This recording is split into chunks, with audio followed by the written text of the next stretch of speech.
Welcome to Divine's Book Club, the most luxurious book club on the planet. Here, we don't just read books, we embody them. I'm Kiana Divine, your host, your luxury embodiment coach, and your guide on this transformative journey. Every Sunday at 11 a.m. during brunch, we come together to dive into a powerful chapter from my latest book. This is not just about reading, it's about elevating. It's about shifting your mindset, upgrading your finances, embodying success, and stepping fully into the luxurious lifestyle you deserve. So, grab your brunch, get comfortable, and let's get into today's chapter. Today, we're diving into Chapter 6 of Sitting Pretty and Making Millions, Volume 5, and let me tell you, this chapter is a game changer. Our billionaire coach, Mrs. Bordeaux, is dropping some serious wisdom in this one. She's talking all about execution. And let me be honest, I had some real moments of reflection with this chapter. I learned a lot about myself, especially when it comes to fear and hesitation. She also introduces the concept of an execution space, teaching us exactly how to create an environment that fuels action instead of excuses. And ladies, the way she breaks down self-sabotage, whew. Let's just say, if you've ever gotten in your own way, this chapter is about to shift something deep within you. So grab your book, your workbook, and maybe a journal because this one is powerful. And before we dive in, don't forget to thumbs up this video, subscribe, and hit that bell notification so you don't miss the next episode because Chapter 7, it's going to be mind-blowing. All right, let's get into it. Chapter 6, The Addiction to Creation versus Execution. You love to create, Milan, but do you love to complete? Mrs. Bordeaux's words hit Milan like a gut punch. Milan frowned. What do you mean? I've created so much, books, courses, content. My Google Drive is full of ideas. Exactly. Mrs. Bordeaux leaned in. Your Google Drive is full, but your bank account isn't. Milan's heart sank. She knew exactly what Mrs. Bordeaux meant. You are addicted to starting, but you are avoiding finishing. And do you know why? Milan swallowed. She had a feeling she wasn't going to like the answer. The creative trap, why we start but never finish. Creatives are the worst offenders of this, Mrs. Bordeaux continued. You love the excitement of a new idea. You love the thrill of starting something fresh, but the moment it gets to the boring execution phase, you start self-sabotaging. You start overthinking, you start doubting, you start distracting yourself with another new idea, and before you know it, you have 20 half-finished projects and no results. Milan winced. That was exactly her life. Why do you think you avoid execution, Milan? Milan tapped her fingers on the desk. Because it's not as fun, Mrs. Bordeaux nodded. That's part of it. But the real reason, it's fear. The 3 hidden fears behind avoiding execution. Fear first. Fear of judgment. If you never finish, no one can judge your work. If you never release, no one can reject it. So you keep tweaking, keep perfecting, but really you're just hiding. Milan inhaled sharply. She had spent months fixing projects that were already good enough. Fear second, fear of success. Finishing means stepping into a higher level, more visibility, more responsibility, more expectations. And if you secretly doubt whether you can handle it, you'll keep delaying your own success. Milan swallowed hard. She had always assumed she was afraid of failure, but was she actually afraid of success? Fear third, fear of completion itself. You've built your identity around being a creator. If you actually complete something, you have to move into a new role, the woman who sells, who scales, who profits. And if you're comfortable in the idea phase, the thought of shifting into the CEO phase terrifies you. Milan bit her lip. She had never seen it this way before. So you keep starting but never truly finishing. But Milan, let me be clear. Money is made in execution, not in ideas. The shift, how to move from creation to execution. It's time to break the cycle, Mrs. Bordeaux said firmly. Here's how you start finishing what you start. Step 1, pick one project and commit to completing it first. No more bouncing between 5 different things. Pick one high-value project and finish it before touching anything else. Milan, what's the one thing you know will move you forward right now? Milan hesitated. Then she whispered, my book. Good. From now on, nothing else matters until that book is done. Step 2. Set a hard deadline and announce it. If you don't set a deadline, you'll keep working on it forever. Make it real by giving it a firm release date and telling people, Milan, when is your book coming out? Milan's stomach clenched, but she knew she had to say it. In 6 weeks. Write it down, make it real, no more delays. My project, my deadline. Step 3, break it down into executable milestones. If your project feels overwhelming, you'll keep avoiding it. Break it into small, daily action steps so it feels manageable. Milan, how many chapters do you have left to finalize? Milan checked her notes. 7. Then your job is to complete 1 chapter per week. No excuses. Tasks I must complete. Week 1, week 2, week 3. Execution is about progress, not perfection. Step 4, create an execution environment. Stop working in chaos. Build an environment that forces execution, accountability, structured work time, and 0 distractions. Milan, when and where are you writing each day? Milan blinked. Whenever I have time. Wrong. Success isn't accidental, it's scheduled. Pick a time, pick a space, make it sacred. My execution time, my execution space, no more whenever. Execution happens with intention. Step 5, hold yourself accountable. No matter what, no more. I'll do it later. Have an accountability partner who will call you out if you slack. Milan, who's going to hold you accountable?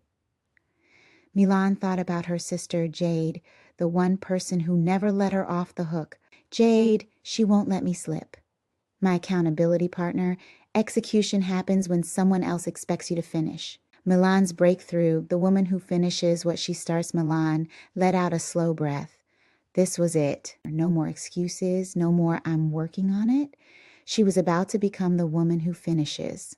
Mrs. Bordeaux smirked. Now, are you ready to finally execute? Milan nodded. I'm done playing small. Let's finish this. Milan leaned in, curiosity dancing in her eyes.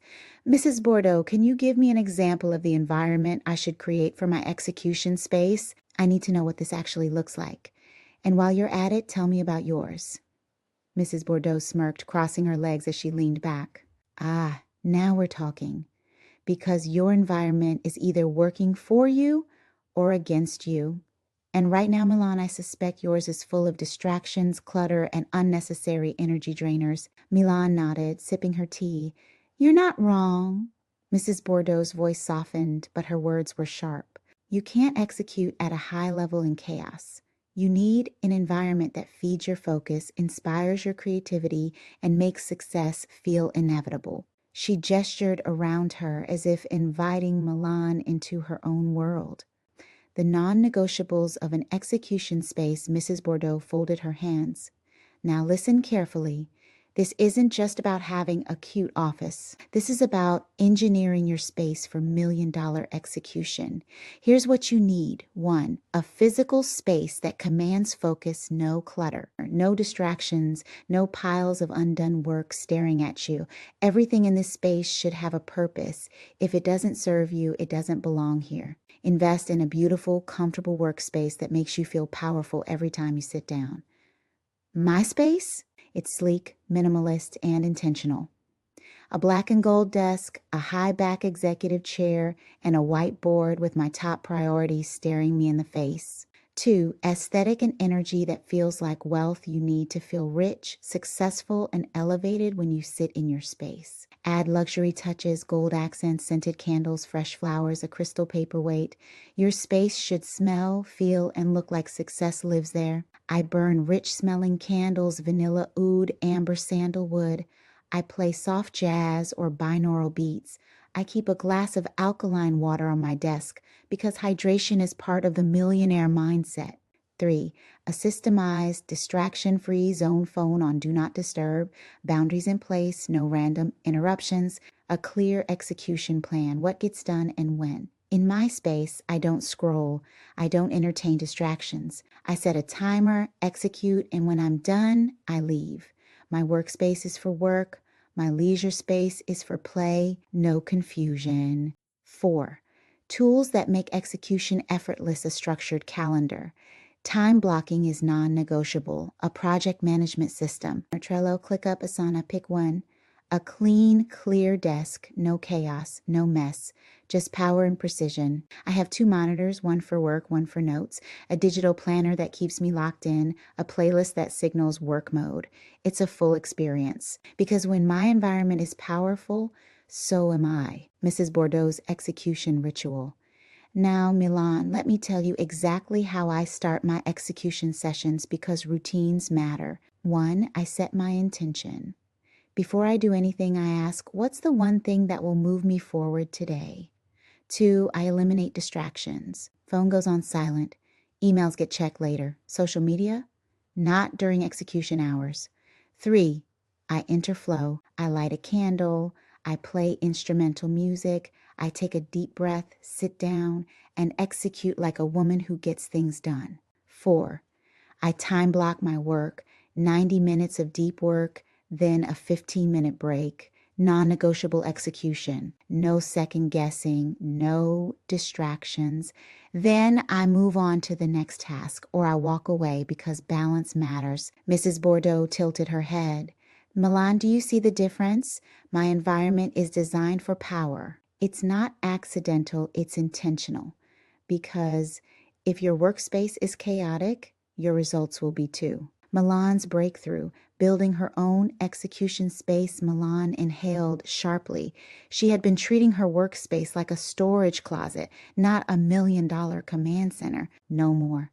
She grabbed her notebook and started writing, declutter my desk. Everything that doesn't belong goes. Set up my workspace with luxury and intention.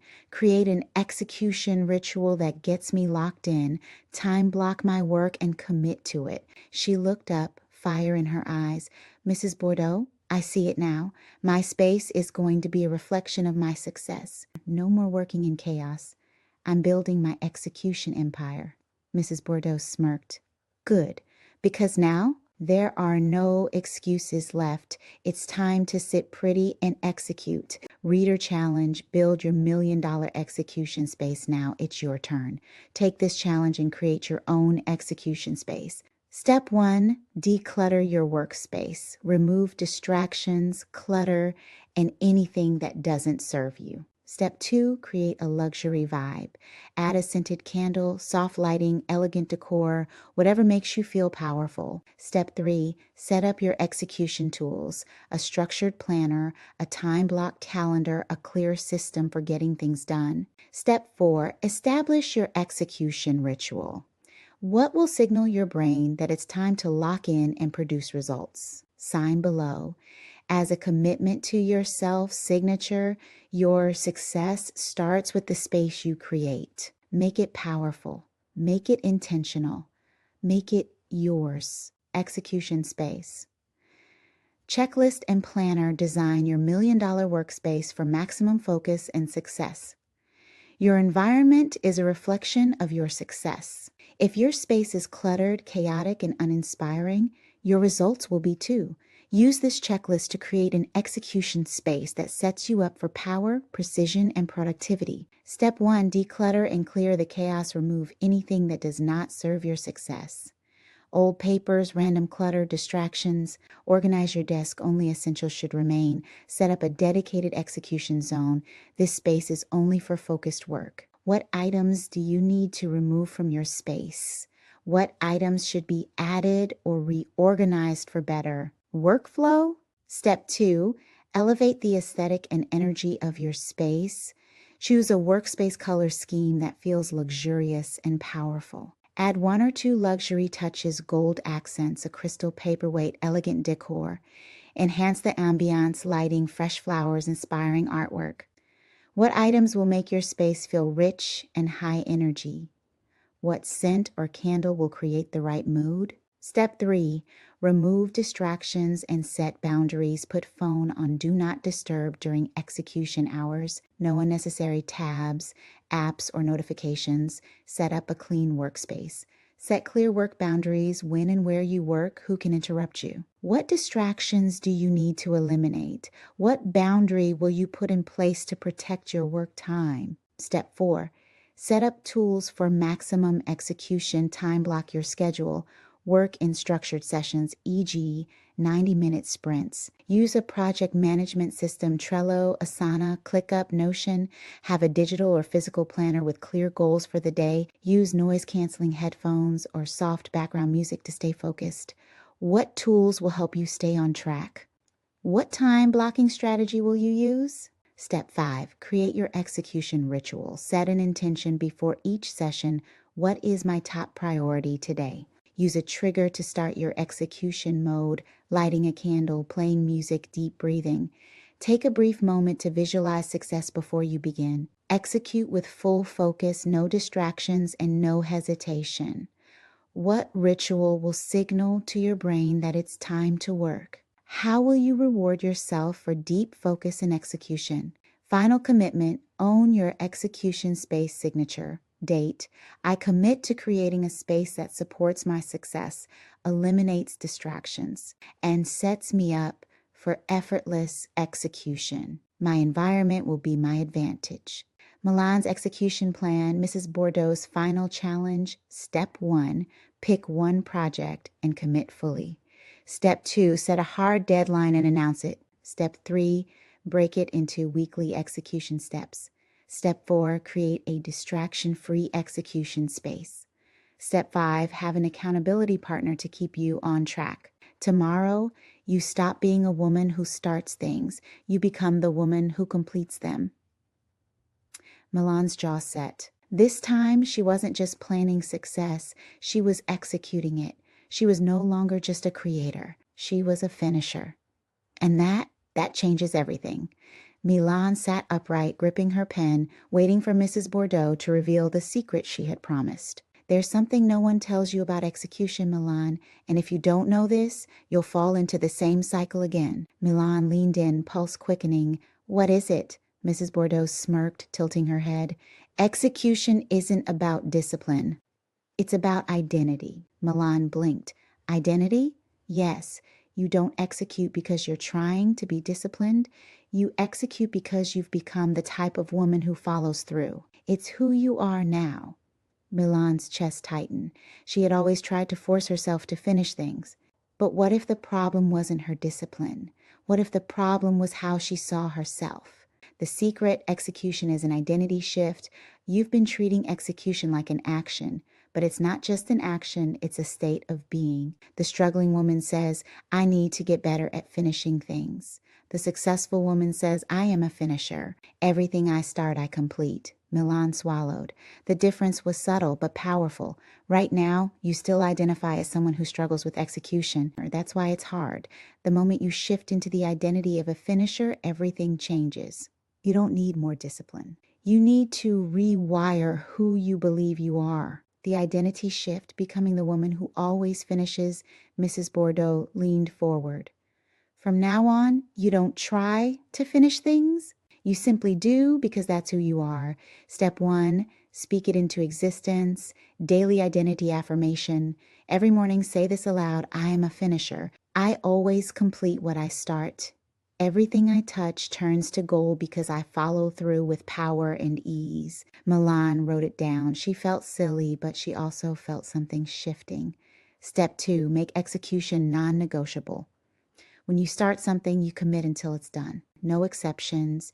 You don't let distractions, boredom, or fear pull you away.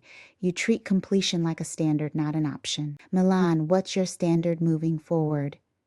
Milan took a deep breath. I always finish what I start. Step 3, proof of execution. Track and celebrate every win.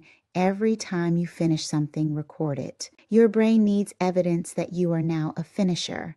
Milan, get a notebook, label it things I've finished. Every single thing you complete goes in there. Milan's eyebrows lifted. She had never celebrated her small wins, but now she would. Execution becomes effortless. When execution is part of your identity, it no longer requires willpower. It's just who you are.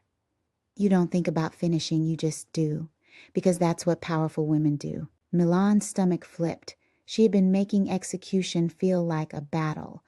But what if it was just natural? She had spent years identifying as a woman who struggled with follow-through. No wonder she kept struggling. But now she was rewriting the script. Milan looked up, a new fire in her eyes. I am a finisher. Mrs. Bordeaux nodded. And now the world will see it. Milan's first proof of execution, Mrs. Bordeaux's final challenge, step 1, start the things I finished notebook today. Step 2, speak the execution affirmation every morning. Step 3, move like a woman who finishes what she starts immediately. No more stories, no more I'm working on it. From now on, you are the woman who completes things. Period. Milan exhaled, shoulders squaring. This time, she wasn't just saying it, she was living it. Execution wasn't a struggle anymore. It was just who she was. And that, ladies, was chapter 6. Whew, I told you this one was powerful. Mrs. Bordeaux really gave us some things to think about, especially when it comes to execution, fear, and self-sabotage. Now, I want to hear from you. What was your biggest takeaway from this chapter? Did something click for you? Did she call you out in the best way? Drop your thoughts in the comments below. I read every single one, and I love hearing how these chapters are shifting your mindset. Next week, we're tackling chapter 7, and trust me, it's about to be mind-blowing. So make sure you're subscribed with notifications on. If today's chapter spoke to you, grab your workbook and the full book. You'll find the links in the description below. And if you'd like to support the movement, you can donate via Cash App. Help us bring this book to the world. Our details are below. Thank you for spending this luxurious brunch with me. I'll see you next Sunday at 11 a.m. Until then, sit pretty, take action, and keep embodying the wealth and success you deserve.